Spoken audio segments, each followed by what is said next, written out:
Attention à Bastia, un gardien peut en cacher un autre. Le genou de Valanconi le contraint ce soir à endosser la tenue des villes.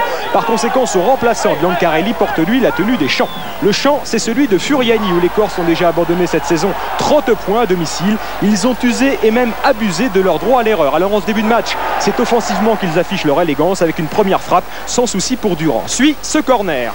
Casanova met la tête, Durand est battu mais Petrucci sur la ligne veille. Ce n'est pas fini sur ce centre de Camadini. Le ballon revient dans les pieds de Ziani. Ziani qui prend sa chance et superbe arrêt réflexe de Durand. On ne joue que depuis 4 minutes et mine de rien, Bastia vient de laisser passer sa chance. Ce sera sa seule et unique occasion de but de la première période. Et comme les Martégots donnent eux aussi dans le minimum garanti, on sonifère à Furiani malgré les frappes de Didier Tolo.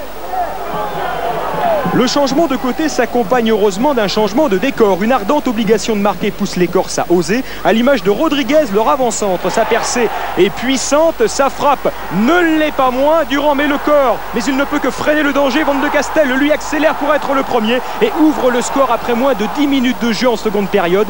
Bel opportunisme de l'ancien joueur du Stade Lavallois, formé au Paris Saint-Germain et qui inscrit là son 3e but de la saison.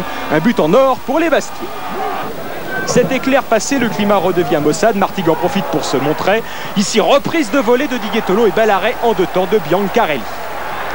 Les Bastiais ont perçu la menace et tentent de reprendre le jeu en main. Rodriguez devant sa sortie de Durand. Il frappe dans le but vide. Furiani retient son souffle. Sergio Romano lâche le sien. Profession sauveteur. Qu'à cela ne tienne, Bastia remet ça. Rodriguez chip une balle dans les pieds de Rabat et fonce droit devant, direction Durand qui n'y voit que du feu. Rodriguez se joue d'un angle impossible pour le but de la délivrance. Celui de la 3e victoire bastiaise à domicile. Pour ce match, Frédéric Antonetti avait préféré ce joueur de 22 ans à l'expérience de Drobjnak. Paris osé, oui, mais Paris gagné.